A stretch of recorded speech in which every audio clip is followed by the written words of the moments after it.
Welcome to this edition of Behind the Badge. I'm Trent Ferris, Public Information Officer here at the York County Sheriff's Office. And if you haven't done so, go ahead and check us out on our social media pages. We're on all the big ones, including TikTok now, even though we don't do a lot of stuff on TikTok. But if you're watching this, you're probably watching it on Facebook and or YouTube. So go ahead and subscribe and or like our Facebook page, just so we can get the right information to you at the right time so you can make right and informed decisions. All right, so with all that said and done, if you're watching on this podcast, you probably noticed I have a couple of guests with me this week. And it's because, if you don't know by the calendar, this week in which you're listening to it is a pretty significant anniversary. Back in January of 2018. These two men right here and most everybody here at the York County Sheriff's Office, and I would argue to say law enforcement in general in York County, lives were changed forever.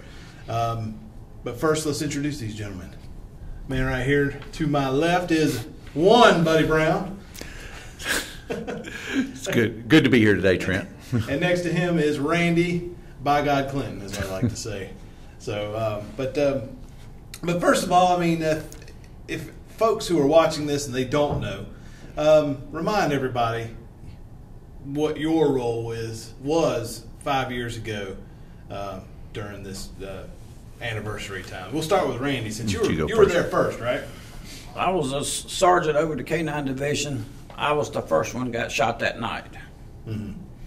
And it was just like a normal, I mean, explain a little bit about that. I mean, it was just a normal night going out on a domestic violence call, which you've done hundreds of times in your 35-year career, correct? Well, it was, but in this night specific, I had just a bad feeling about it, that this wasn't going to turn out good.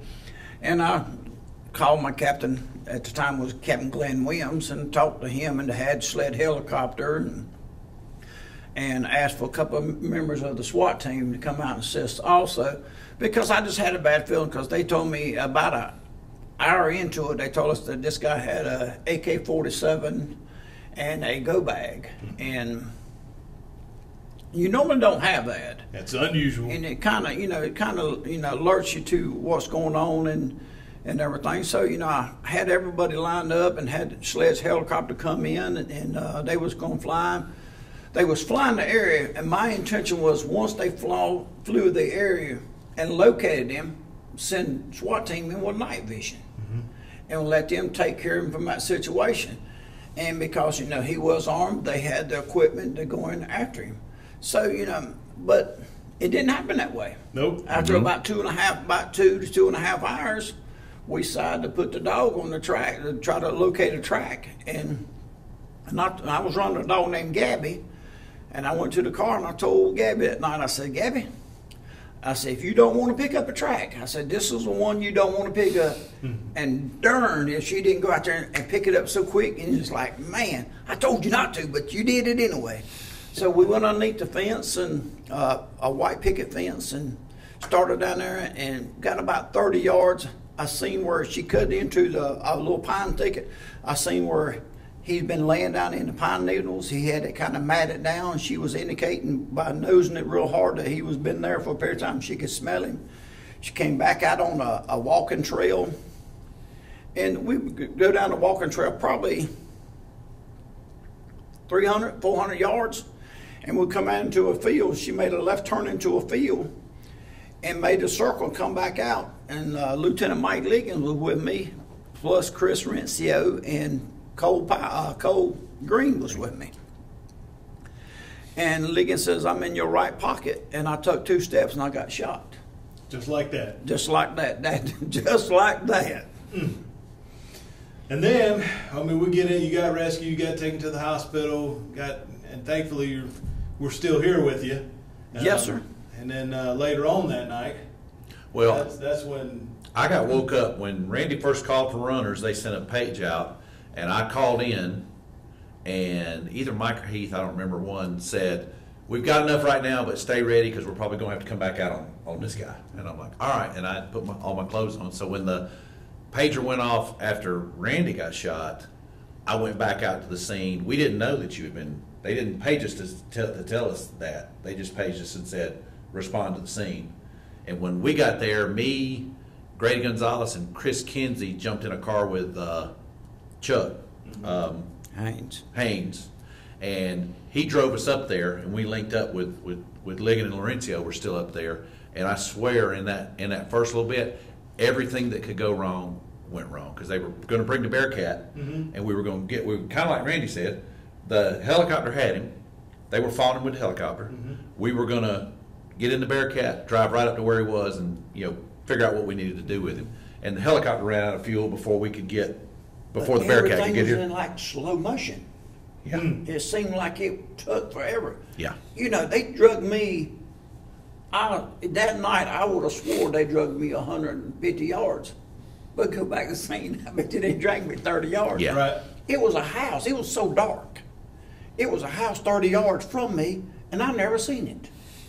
Oh my God! Well, and it was not only that; it was like blistering cold that night. It was about I think it was 13 down or in the 14 teens, degrees. wasn't it? Yeah, it was very cold. And I had all them clothes on, and I still wear the jacket that I was wearing the night that I got shot. When I go outside, to feed my animals and stuff at the house, I still wear it. And I'm not That a good of a police. jacket? Yeah. That jacket belongs to me. Not sheriff's office issues, is what you're saying. No. It was a sheriff's office issue many moons ago, but not no more. They don't make them like that anymore. No, they don't make them like that anymore. No. But we got there and got there. And the helicopter had to leave, and we were still on the ground. And then about the time the helicopter left, the Bearcat got there, and we all loaded up in the Bearcat to go look for the guy. And then we couldn't find him, and it was just one thing after another. And the Charlotte helicopter showed up, but we couldn't talk to them because our radios weren't compatible with Charlotte's radios, and they fixed that now. And Charlotte sent a guy, and then they spotted. Somebody in the backyard that was 2 miles from there. And They sent the helicopter away, and but they finally got a heat signature. The sled helicopter did behind the house, behind a boat. So we were going to check that out, and went to the house and came up with a plan and got out, and we're going to go around the house and try to get in a position to challenge the guy and be in a good position to it. And on the way there, we got ambushed.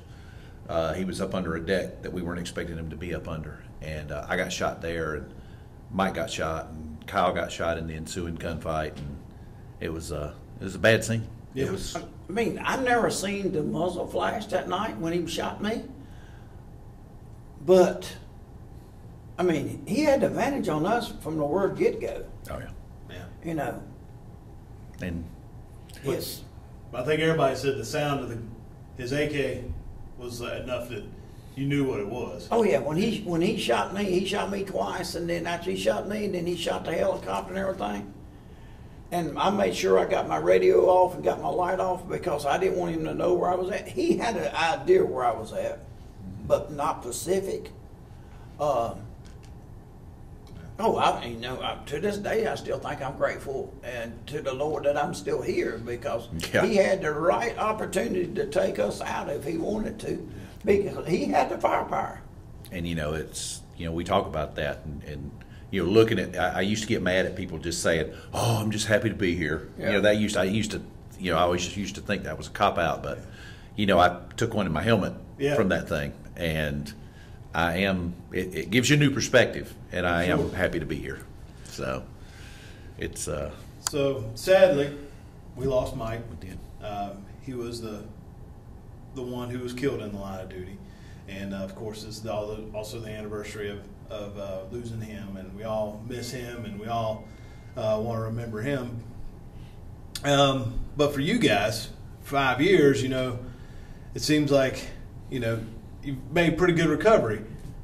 We were going to have Kyle Cummings join us today, but he's actually busy. He's actually not in law enforcement anymore. He's studying to be a nurse. He is. He's going to I think York Tech. York Tech. He's actually in the same my sister-in-law is going to nursing school, and they're in the same class together. That's good. Yeah. So I mean, it's a different role of service, but he's in a different role of service outside of law enforcement. So, but as far as you guys, I mean, buddy, you were shot in the helmet, shot in the leg. Randy, you were shot in the leg and shattered up your hip. Randy, we'll start with you. Like, how are you doing 5 years from now? I mean, you're retired. You're not with us working anymore. Let me put this in where you can understand what I'm going to say. Get close on the microphone. Here we go, y'all. No stress. Enjoy every day. I went from 100 miles an hour to 0, so I had to find things to do. Which I had some friends in the community, like Jeff Bryant, Billy Rose, and everything, got me into raising some pigeons and stuff. I started doing that. I always flew little squirrel dogs, training little squirrel dogs on the side, and squirrel hunting and stuff. So I got plenty to do. But I just had to find things to keep me occupied. That was the biggest thing from the time I left the sheriff's office to now. Oh, content as a fat rat. How are you doing physically, though? I mean, yeah, you went through a lot to get you.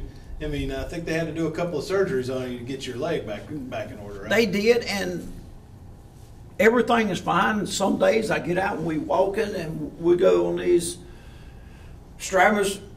You know, we'll go on these all-day squirrel hunts, and by my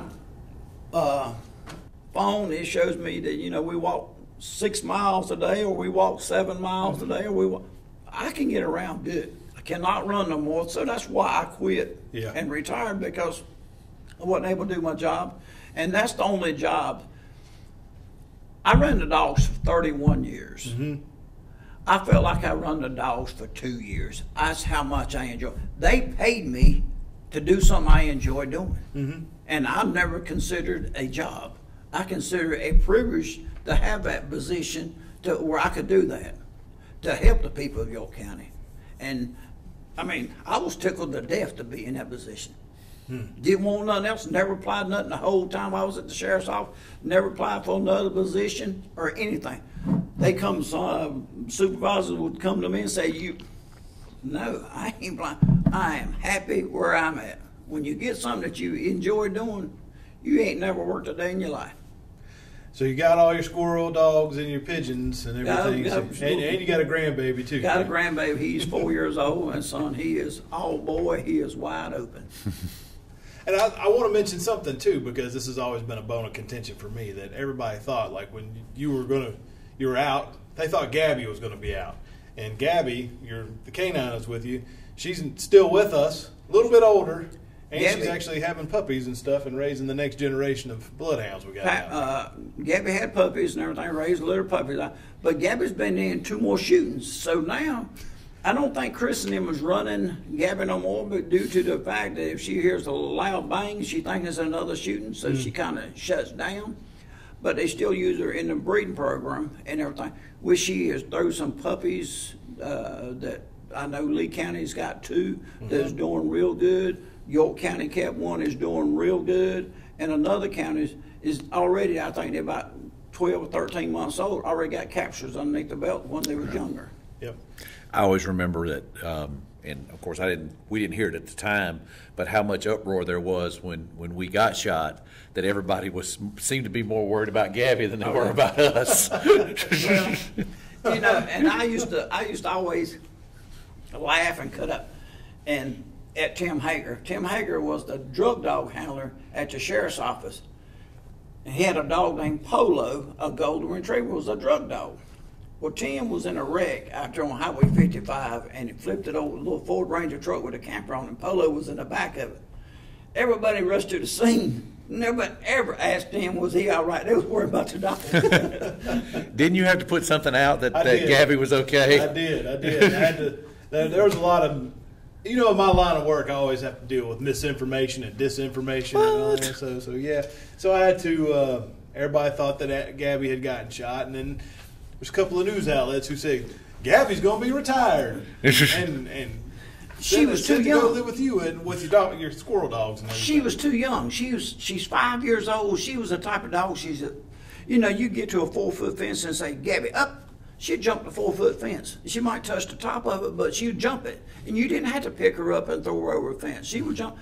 And she was the type of dog that she was young enough that she was going to put more people in jail. She was going to find more lost people. She was going to be able to help this county. No, it would have been selfish on my behalf if I asked to keep the dog and she stayed at home with me and stayed in a pen. That's not fair to her. And because of something, I stayed in a wheelchair for 9 months. I couldn't walk because my leg wasn't healing, and I can't hold on to her because she snatched me down, snatched me off my feet and stuff. So now I got these little tiny squirrel dogs about that big. They ain't snatching nothing. So I went from large to very small. Oh my gosh. So glad you're here. Well, I'm glad to be here. Really, I'm glad to be here. Yeah. Well, buddy, you're still here with us. I am. You know, I'm medically retired in 2020 because the same kind of thing as Randy. I can't run anymore. You know, I get around pretty good, but I can't really run anymore, and I couldn't pass the PT test and that kind of thing. So I went ahead and medically retired. And as you know, my hobby is shooting and competitive shooting and that kind of thing. So we had you on a podcast about that. Had me on a podcast Go about that. listen to it. And we did. So we did. There was the firearms examiner that we had here retired. Yep. So I moved into the firearms lab, and I do firearms-related investigations and test fires and work on some of the department guns. And I still get to interact with SWAT. I still get to help out on SWAT with training and equipment and kind of still being a part of that, even though I can't operationally go out and do More stuff of a mentor anymore. to the Try newer guys. to be a mentor to the newer guys. Try to I've got almost 20 years of doing SWAT, so I'd like to give back a little bit, and and being on SWAT was a lot like Randy. For me, was a lot like Randy talked about on. It was something that I really enjoyed, and it never really was like a job to me. It was something that I really wanted to do, but it is kind of nice to not be on call anymore. But I was on call so many years, and then when I retired from the sheriff's office, my phone has not rung, none at night. The first week I was like, Let me write that down. Call Randy. no. Seriously, my phone has not rung at night. The sheriff's office runs the K-9 division to death. Oh, yeah. Well, you might be at home in the bed asleep. Next thing you know, you're in North Carolina. Next time you might be in Chester County, Winsboro, wherever they need you. That's where you're going. So the K-9 division stays busy all the time. Oh yeah. And and Trent, I'm finna tell you something here that I used to make the SWAT team boys so mad it was pathetic. Oh, you was just jealous, Randy. That's And all. they said, man, get on SWAT. I said, man, I don't want on SWAT. I said, I want a real job. Be with the dog units and stuff. And that's what happened. I would aggravate them, and I said, I ain't getting on SWAT team. But I'm gonna tell you something. When you need them, they was there. I mean, that's the brother. It was the camaraderie between the SWAT team and the dog team. If they needed us, we was there. If they, we needed them, they were there. And we worked together all the time on stuff. You trained to run with it. We trained to run with them. We did all all of that stuff was always, it was we did pick at each other a lot because we used to do. They don't do it anymore, but we used to do softball we games. Used to have softball games. SWAT versus K9. Yeah, and it ended up. It was so much fun of talking and everything. And for one guy, one guy was a big old, I say muscle head. And he was up there at the bat and everything. I said, look in. I said, I used to date a girl who wore britches like that. And oh my gosh, you thought the world ended right there because, he couldn't hit nothing from that point on. But that's what we did. We aggravated each other. We talked them. But the bottom line, though, if you let Clinton get under your skin, though, he could do it. I've been under that portion of it. Well, I used to walk down the hall and say something to somebody just to get a reaction from them, and I just walk off laughing. I said, I done what I wanted to do. If just to give you an example, if you're watching on here, you see there's a cup of coffee right there in a styrofoam cup for Mr. Clinton over there. And That's poo-poo coffee. I don't drink that kind. One time we got called out to something. I think it was a shooting in Lake Wiley. It was a shoot. It was a murder. It was a murder. Two people were murdered in Lake Wiley, and y'all were standing there. And I got called late, like I always am. I was the last to know. And I show up, and I didn't have any coffee to bring in. I walked by him, and Randy's like, "Hey, you didn't bring any coffee?" No, wasn't supposed to. Man, you're the last one here. You're supposed to be bringing coffee. So from that point on, I do my best to never miss bringing you a cup of coffee. And Trent was in the academy, police academy. The first week down there, it was tough on Trent from being away from home and all that stuff. I said, look, and I texted him. I says, hey, just remember, when you get through with that, criminal justice academy, I'll be bringing you a cup of coffee. So I think that made him stay at the academy the whole thing for time. I still hadn't seen that cup of coffee. You'll give him that one. Oh my gosh. So anyway, well, getting back at it here, buddy, how are you doing physically? I mean, you still working here and everything? I'm still working here. I do the 3-gun shoot, and I work out. We go and do stuff, stuff that I can do. Mm-hmm. You know, I can't get around like I could, but I try to stay active. And my leg tells me when it's time to to ease up. But it's I'm enjoying life. I'm working part time right now. With the medical retirement, you can only work so much. So I work part time, do my shooting. Me and Veronica, we travel and go camping and stuff. So it's having a big incident like that in your life will make you enjoy things, make you step back and learn what's important in your life. I can imagine. I mean, I don't want to imagine. I can only imagine. I can only imagine how much, you try to live life now more than you ever thought about in the past. Yeah, there's a lot of stuff. I always say there's a lot of stuff in like early January of 18 that I thought was important. That after all that happened, wasn't really important at all. There was a lot of stuff that I used to think was really important, things that were going on in life, and I realized that it really wasn't. I bought a toolbox for my truck from Northern Tool that day,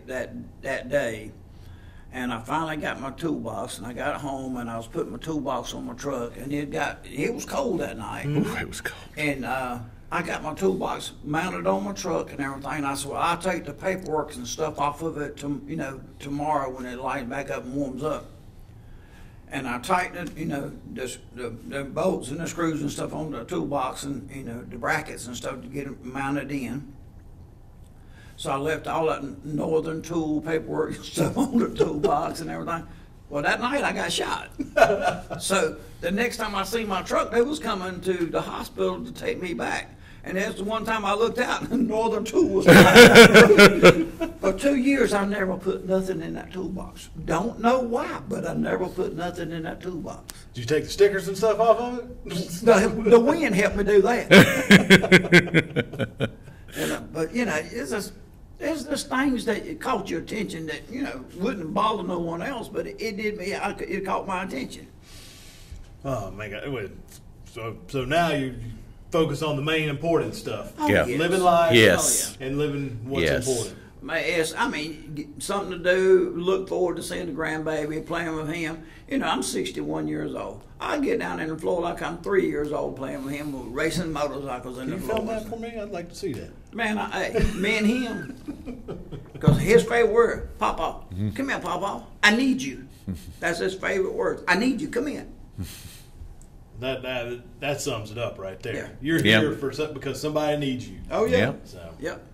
So as we roll up, not to be a Debbie Downer here, but as we roll up on the anniversary, we did lose Mike that night, and 5 years. It just seems to me that people remember only around this time. Does that make sense? January, it becomes more. I kind of get, and I don't know about you, Randy, but when it starts getting cold outside, I'm like, it's coming up on the time. I mean, I think there's probably not it's not like this consumes me, but there's probably not a couple days that something doesn't come up that I think about it. I looked at it, and if I'm wrong the way that I look at it, it's just me. It's not against nobody. My thing was people come up to me and says, well, you should be mad. You should be. No. Once that night happened, I would have done the same thing for Mike that Mike done for me. Mike would have done the same thing for anybody in this department. That's just the type of person Mike was. Yeah. He was there to help. People would say, oh man, I did. Well, they wasn't there just to be able to do it themselves. Sure. And you know, you yeah. playing that, you know, quarterback, they wasn't there. My thing was to the sheriff, my thing was to everybody else. Hey, that's the decision he made on his own. Mm-hmm. He done it. Now he's got to suffer the consequences, not me. Yeah. I'm able to walk, and I'm able to get around. I'm not behind a fenced area. That's the decision he made. It's no use for me to walk about the around. bad guy. Yeah, talking about the bad guy. It's no use for me to walk around all blowed up and blaming this. It's not going to solve a thing. It's not going to help. All it's going to do is create more problems for me. And Mike would be mad at us if we were doing that. That's right. That's true. He would. Give you that stink eye look. Yeah. Oh, yeah, I mean, I used to aggravate Mike. You know, like I told you earlier, I'm bad about aggravating people here. I used to aggravate Mike and talk junk to him and go on with a bunch of stuff. But, hey, that night, he done went through anything to help me. Because, you know, that's the friendship we had. We talked, we cut up with each other. But he knows I would do the same thing for him that he done for me that night. I think a lot of people don't realize that night, after you had gotten shot, but before Buddy and all that happened, he was already lining up medical resources for you know, well, and that was EMS on standby and all that stuff. And that was because that was one of his jobs. He was he had gone to EMT school, and he was working in conjunction with the medics that we had on the team, and he had actually, and it was the first time because we had the Bearcat for a little while, but we hadn't had it. We hadn't really fully learned how to use it completely yet. You know, we hadn't had it that long, and Mike told Mike Chanel to get in the front passenger seat that night, and that was the first time that we had a medic riding in the Bearcat at a live call. Yeah. And then Mike Chanel went down and helped with Kyle. Yeah. With Kyle's, because Kyle was injured really badly on the scene, and and Mike and Chuck saved Kyle out there because he was right there. And before that, and I'm gonna bring up another thing that occurred to show you the type of person that Mike was, is I get a call one night about 10 o'clock at night to go to 161 in Shallow Road to the Dollar General there in reference to a guy OD'd. They thought he was going to OD on fentanyl and everything, and there was a girl there and there was a guy there, and all of a sudden the guy jumps up and runs. Mike was so concerned that something was going to happen to him. He called for the dogs. We get there, we track the guy. We tracked the guy probably 1.5 miles, 2 miles. And coming back, we made a circle and come back in. We located the suspect, got him and took him up there. Mike looked at him physically and he says, man, we ain't gonna hurt you. We here to help you. He says, I want these paramedics to check you out. And they checked him out and he says, hey, man said, well, I'm gonna go to jail? Mike said, no, you're not going to jail. He said, man, I was just concerned about you. That's the type of person Mike was. Right. And I'd have run this guy for, 1.5 miles through, swamps and everything else. And in the briar thickets and stuff like that, just for Mike to tell him, no, I'm not putting you in jail. That's just, he didn't have no charge. We didn't have no charge and nothing. All we was worrying about his, his well-being and everything like that. Right. Yeah. He was big in that when we started Narcan. Yep. That's yeah, right. He was like the coordinator, like the last original coordinator. Yes, when we got the last email that I got from Mike was something about Narcan, getting your Narcan or Narcan something. He taught the class over at the training center. He did. Hey, sure. How many lives has he changed? How many lives have he saved since he's been gone because of the training and stuff he got us involved in with the Narcan? Look at the people the deputies have saved because of Mike. Yeah. And I think even the SWAT team's changed a few things. They have some people in place to make sure that none of that ever happens again. You Dog know? team Yeah. did the same thing. They changed a few things around Yeah. on the dog Wearing team. different kind of equipment. Yeah. Having different response criteria for if we've got a guy that's armed with this, then we're going to send SWAT team guys. If we got a guy that's does this, then we send. And some of our and some of our tactics were when you have a big incident like that, you look at the things that work well and the things that didn't work well, and try to learn from all that stuff. And I think we've really After every event now, it's a yes debrief. we debrief and we try to make things better. You always have to evolve and learn, and that was a big event. Me and Heath go around, and we've done a couple of presentations that we have a PowerPoint and a presentation that we do about the event, and we talk about the things that went good and the things that didn't go good. Yeah. Because if we can go and talk to somebody and show them something that didn't work well for us, then maybe they'll do better if they have something like that. And that would be, to me, the biggest thing would be to help other agencies do better, when they had such a critical incident as that. And you've done that. You've gone all the way to Las Vegas or LA or something. Yeah, I went to SHOT Show and did a presentation at SHOT Show, and then I went out to Los Angeles for a company affiliated with Safariland, and because I'm part of their Saves program, and did a presentation out there for Aardvark Tactical that they brought officers in from California to tell them, to kind of tell them the story and kind of explain what happened, and get a lot of good feedback.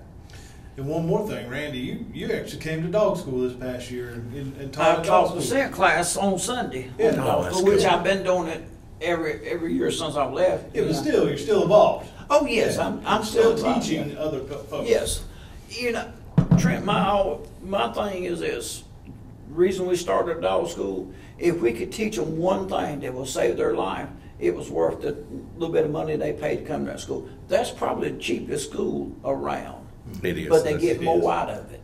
And I've never had somebody at the dog school say that it was bad or not worth their time or anything like No. that. I've I mean, always- if they want to learn one thing, just go back and help them in their department. It was well worth it Yeah, that dog school. because there ain't no price on somebody's life.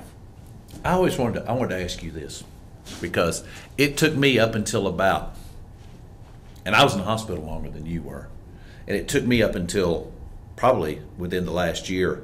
My timeline is always kind of fuzzy from when we went in the hospital, It was. because Mine still is. it was the morning of the 16th.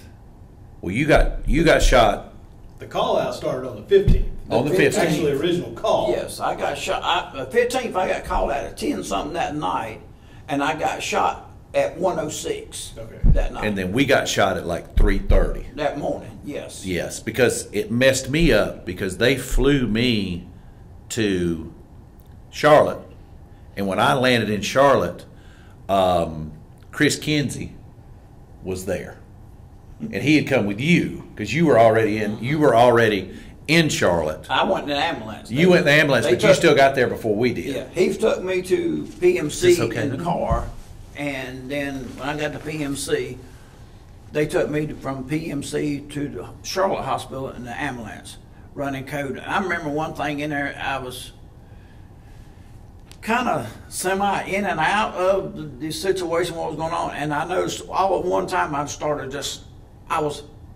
freezing that night because it was cold, and I kept asking for hot blankets, and then all of a sudden, about midways there, it seemed like,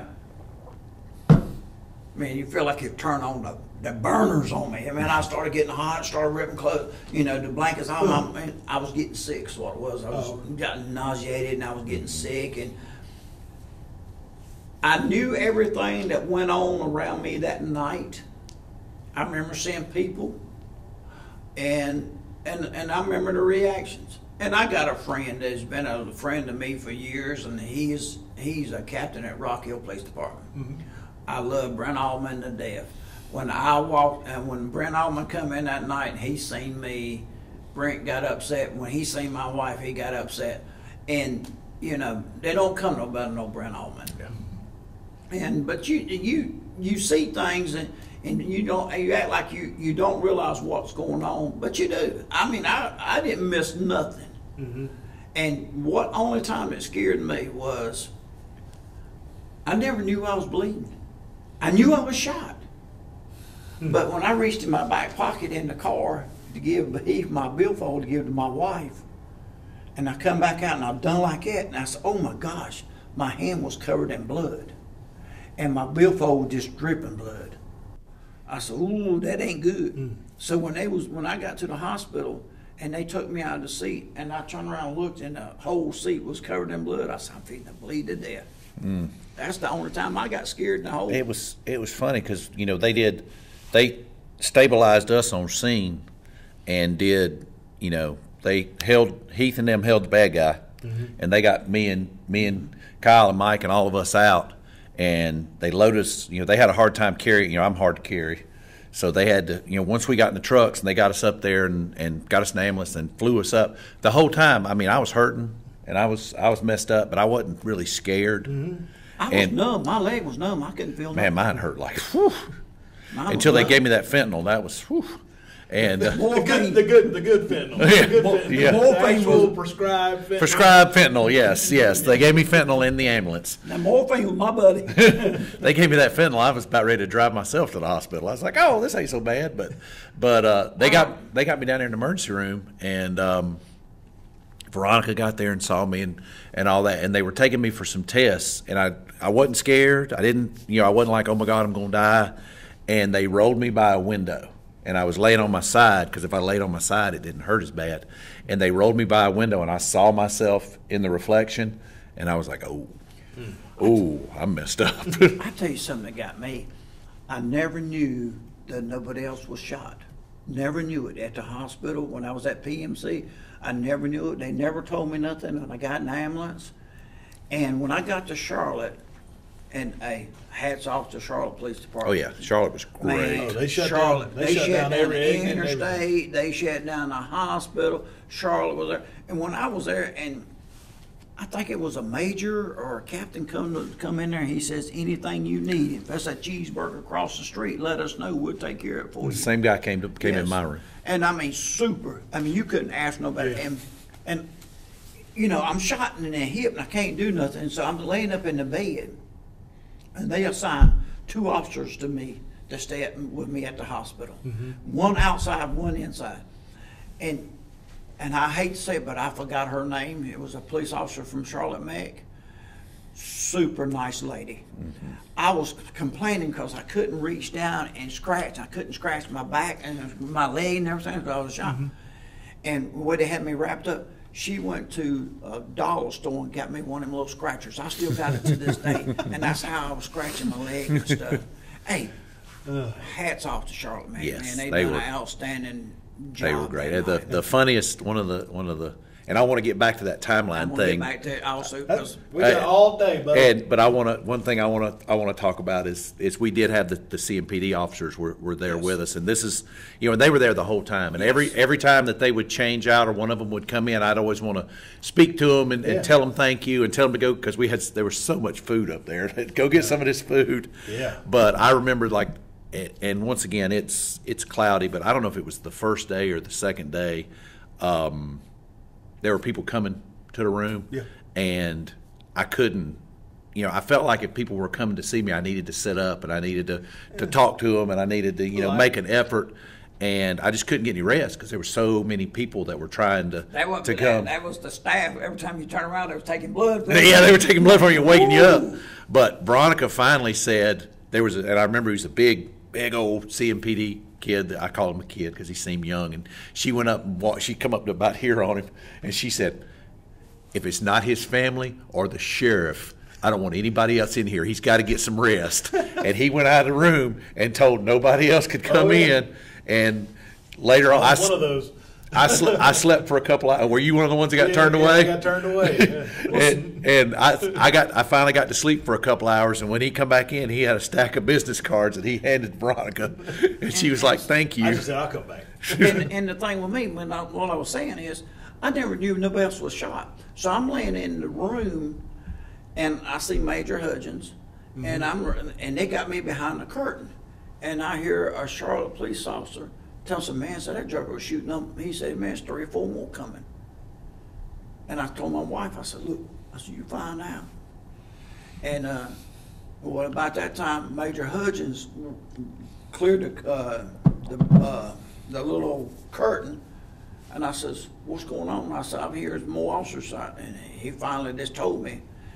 But I never knew nobody else was even shot that night until I heard that. Like we talked about, when we got the call to go back out there, we respond to this, the intersection there where the command post was, respond there, code 3. I didn't know that you had been shot until I saw Chris Kinsey, and he told me that you had been shot. I mean, that's not about me or nothing, but when I got the call from Major Hudgens, I remember first thing comes out. I mean, I get calls in the middle of the night from whomever for whatever, and then the first thing come out of his mouth was, Trent, Randy's been shot. And I mean, it was just like a cold chill just went down my back, and then I don't remember how I got my clothes on. That's how fast. I think I threw on some dirty clothes because I mean, the next morning, Kim Morehouse was here. She goes, Trent, you need to change clothes. You smell. It's probably good. You probably needed that at that time. Because I think I just threw on dirty clothes or something just to get it. And but that was the thing with me, is because in the timeline of it, it was the 16th, and they brought us in about 5 o'clock. I went into surgery about 5 o'clock in the morning. I went into surgery. I remember going into surgery from in there because they took me right in. 3 o'clock that next day before I went in because they kept bumping me. Because I think that they put me and Kyle in. I think me and Kyle went in first. Yeah, I went in before I did.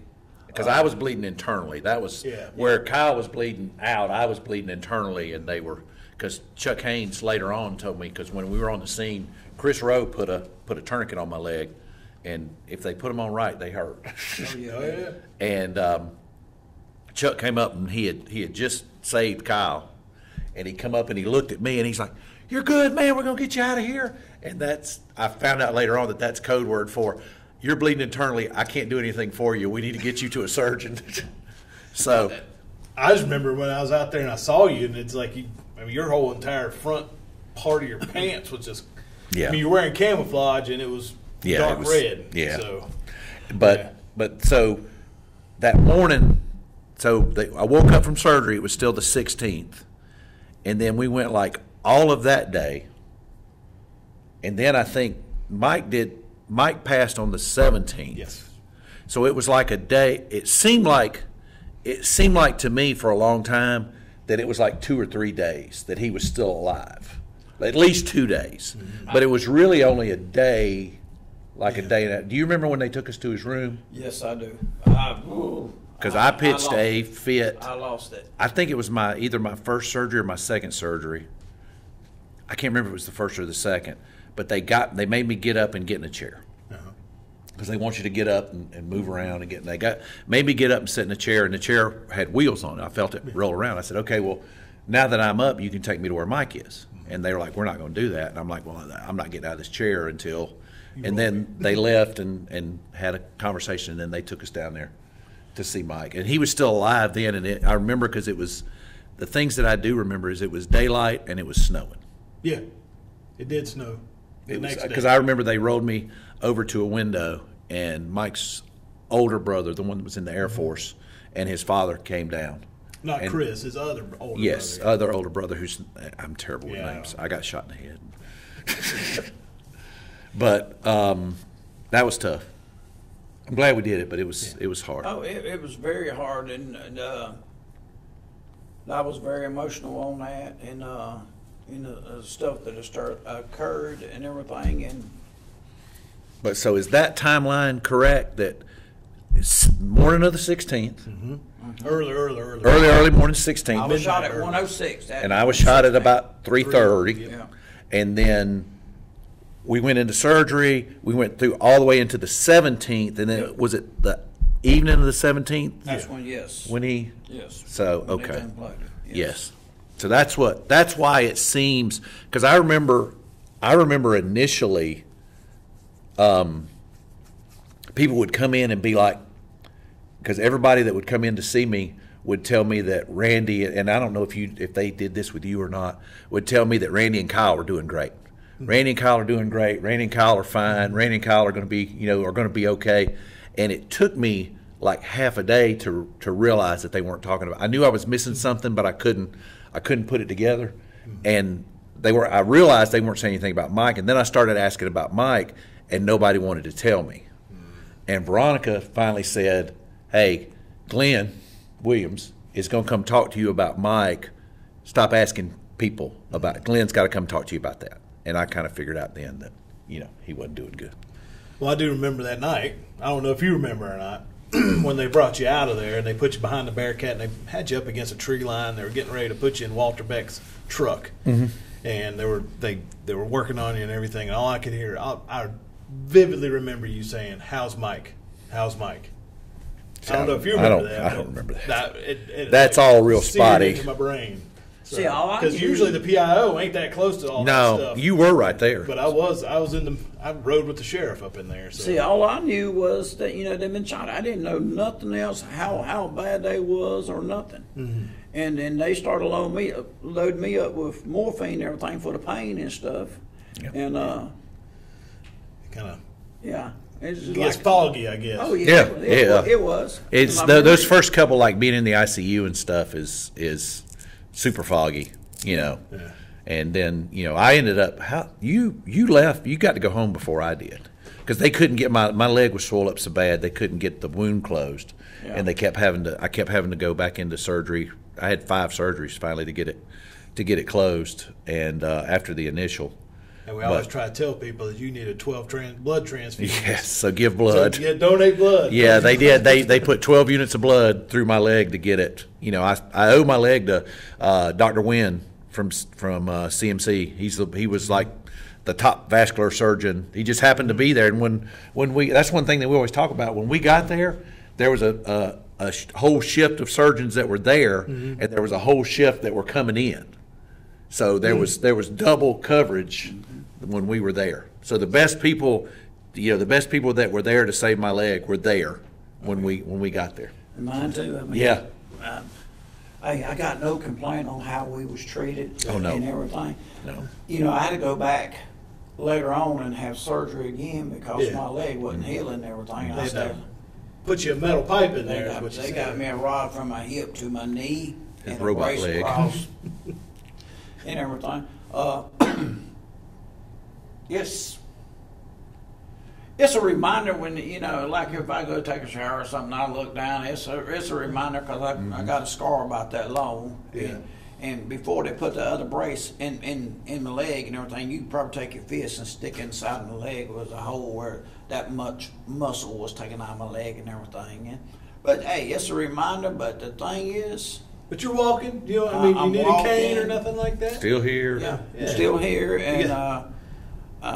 Buddy, you have to wear I always call it your broga pants. You're one. I do. I have to wear my injury was I didn't get any broken bones. My injury was mostly like tissue, and the veins in my legs were all tore up. So my circulation isn't great. They got a lot of that repaired, but it's still not great. So I have to wear a compression sock that comes all the way up to my hip, and it's. A lot of times my foot feels like it's in a wet sock all the time because the circulation's not good. Okay. So left leg the same way. Yeah, and when it takes, like in the morning it's good, but as I work my way through the day, I can feel my leg getting tired. I call it my leg getting tired. My leg's getting tired. I got to sit down for a Are y'all minute. gonna be one of those old guys sitting on the porch when you're 80? About to rain. Yeah. Oh, I can tell. Yeah. Before they done that second surgery, I could tell it was, because of the coldness it was affecting it and stuff. But I said, it don't bother me. I can be out in any kind of weather. It don't bother me. I don't ache from it. Now, I'll tell you what took place, and I think this is worse than both gunshot. What is that? Plantar fasciitis? Plantar fasciitis? Yes, Hey, I got it in my right heel. Oh, my gosh. Just because you're compensating. I'm compensating because I'm off on my step about that much, they say.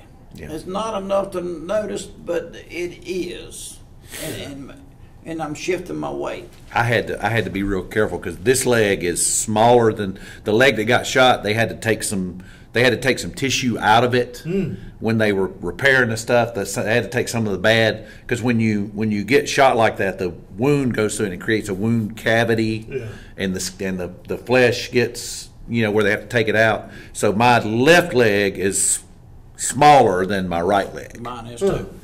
So mine is too, because and they were explaining that to me when we were in the hospital, that your body hasn't, the way she explained to me is your body hasn't really grown since you were a teenager. Oh yeah. So now your body has to like heal and grow, and it didn't. It's good, and I'm in a good place, but it's never going to be the same as it was before. Now I had a problem right after I got out of the hospital, where my muscles in my leg was trying to spark off and regenerate the muscles and stuff.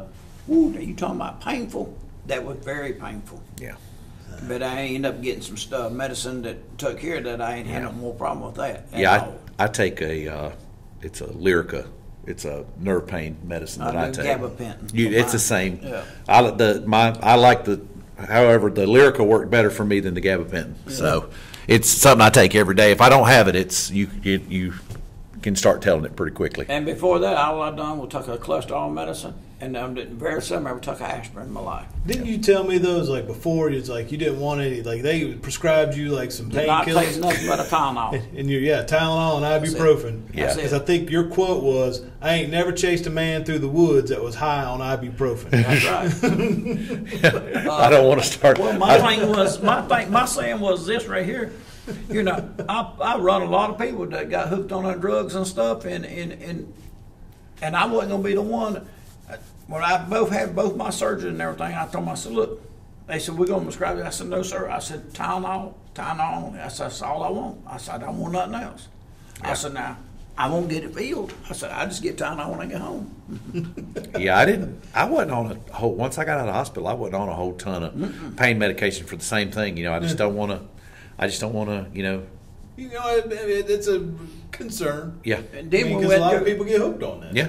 Then we had to go through physical therapy. We had a wonderful therapist that came into our home and everything, and helped us out. Casey, she come in there, and she came in our home, and she helped us out and doing the stretches and stuff. And I mean, we both had to learn to walk again. Yeah. I mean, I went from, and Randy was in a wheelchair. I went from walking with a walker, where it was like for me to get up and get to the bathroom and get back to my chair was like a workout. It was like I did that, I was spent. And then I would get to where, like, if I could get up, and at first I couldn't get myself into the bed. Somebody had to help me lift my leg and get myself into the bed. And it got to where, okay, I'm going to get up and I'm going to make myself a cup of coffee. And it was literally like, make my way to the kitchen, get the cup out, fill the water. Oh yeah. Yeah, and it was it was a process. It was a process of getting, learning. You had to relearn to do a lot of stuff. But 5 years later, you don't have to. You don't have to no, take all morning and make your cup of coffee. I can make even a cup of coffee. Maybe frou-frou coffee. You see me ain't drinking that frou-frou. I drink Maxwell House good to the last drop. I don't none. That ain't what I drink. I'm sorry. I will get you a better we'll get you some truck stop coffee next time. Give me something that's going to got some kick to it. That right there is foo-foo. But my thing is this: I learned a lot that occurred that night, and you learn sometimes say by your mistakes. I don't think it was no mistakes. I held off as long as I could on putting a dog on his track and stuff. It's I just felt it was meant to be. It could have been a sign for me. I don't know. And they said, well, one door closes for you, another door open for you. Well, I'm blessed. I got no regrets. Only thing I regret is I miss the people I worked with. I miss the dogs that I worked with. You have an all-access pass here. Oh, yeah, I know it. But, I kind of try to stay away from it, and I stay away from it because I got a scanner. I bought a scanner. That's the night my wife was listening to the scanner. First time she ever listened to it. I bought the scanner and everything, and that night I got shot. It's probably been on 3 or 4 times since then. And the only reason why I done good for about 6 months after I retired. And I was riding through city of York. And I kept seeing county police, boom, boom, blue light siren. The SWAT team was going to a SWAT call where a guy was barricaded shooting out of a house in York. And curiosity got the best of me. So I had to call and see what was going on. Mm-hmm. But I done good. So now you call your friendly neighborhood public information officer. Yeah, but people calls me and ask me, hey, so what's going on? I ain't the police. I don't know. I don't listen to it. You tell me. Well, good. Well, guys, we have gone pretty long, but that's fine. And that's the reason Sheriff Tolson wanted to do this podcast. He wanted to do a more documentary-style video again, but I told him, said, well, I run out of time. That's on me. But to bring you guys in here, we were able to talk to you because I think a lot of people outside of the circles of folks who know you, they probably don't know how you doing. Yeah. I mean, people, like I said, around this time of year, they'll remember, but a couple months later, they don't, it's not a thing. You guys live with it every day. We all live with it every day here, and we just want to remind everybody that we're all okay. We're okay. You guys are okay, and you're doing well. Yeah, and semi-retired and retired. Well, but I can honestly say it was a privilege that I've done working for the people of York County for all them years. Mm-hmm. I didn't get to say that when I left here because at a council meeting, they gave me a clock at the council meeting. I was just very emotional and didn't say much, and I couldn't say much because I was upset and everything. You don't want to leave something that you really love. Mm-hmm. And I was, I didn't want to leave, but I wasn't going to be the type of person that stayed there and blocked somebody else from going somewhere else in their career. Yeah. The reason it's like I told the one that took my position, which was Chris Kinsey. I said, I'm not going to stand in your way. I'll push for you to get it because I don't want to stand in your way. You deserve it. You've been with me at the time about 18 years. And I said, you deserve that position. Mm-hmm. I can't do it no more. I love to be able to do it. And that was me. I really wanted to come back, and I worked really hard to try to come back, and it just wasn't. I just wasn't. And could I have maybe but I can't come back and be halfway and not be able to do and God forbid something happens and me not be able to physically do what I need to do. So it was the best thing. Your skill set's now put on something else. Yes. Still benefiting. I try to, and that's the thing is I want to, if I can still help out, I'll still help out with stuff.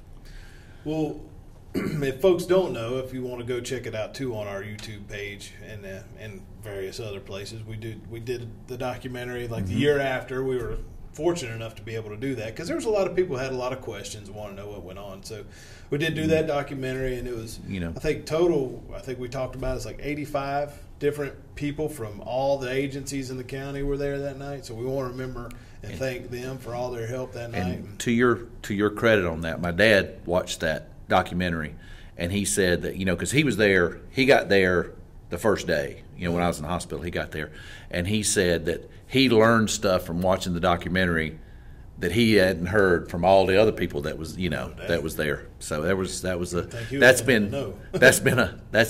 documentary's been well received, and there's been a lot of people that have watched it.